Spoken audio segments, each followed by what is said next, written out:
The Lord of the Rings is widely celebrated for its deep mythology, poetic languages, and rich world-building, but beneath the magic and myth, J.R.R. Tolkien's Middle-earth draws heavily from real-world history.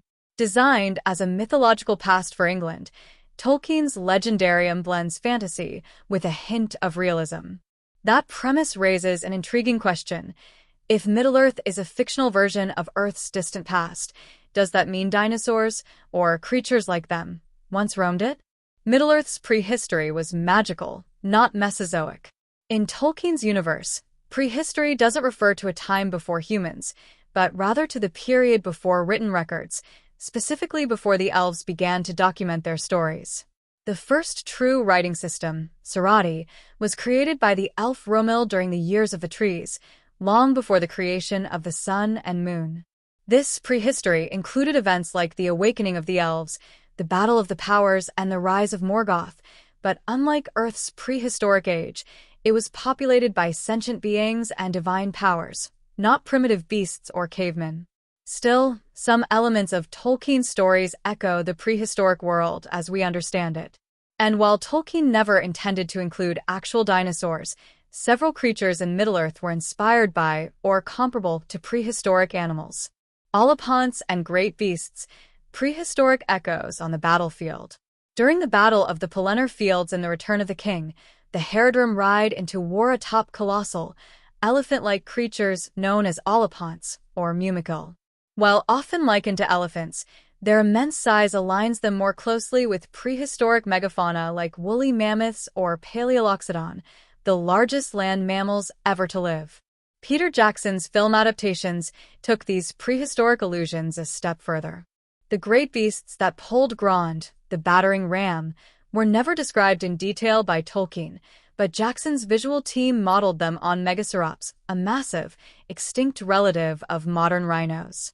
Similarly, King Thranduil's elk-like mount in The Hobbit, the Battle of the Five Armies strongly resembles Megaloceros giganteus, an enormous Ice Age deer. Fell beasts, fantasy pterosaurs? One of the clearest prehistoric influences in Tolkien's work comes from the fell beasts ridden by the Nazgul. In the book, Tolkien described them as reptilian, featherless, and possessing vast pinions as webs of hide between horned fingers. He even referred to them as a creature of an older world. This description prompted a fan, Rona Beer, to ask Tolkien if the fell beast was meant to be a pterodactyl.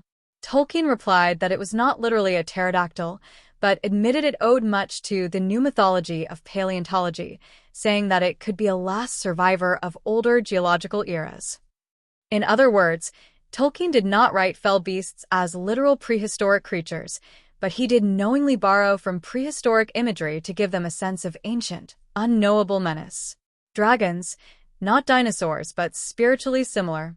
Dragons, perhaps the most iconic of fantasy monsters, also resemble dinosaurs in several ways. Creatures like Smaug and Calagon the Black were colossal, fire-breathing beasts with leathery wings, sharp teeth, and a mix of reptilian and avian traits, strikingly similar to how we now envision creatures like the Tyrannosaurus rex or featherless theropods. Yet Tolkien resisted the idea of dragons being reduced to prehistoric animals.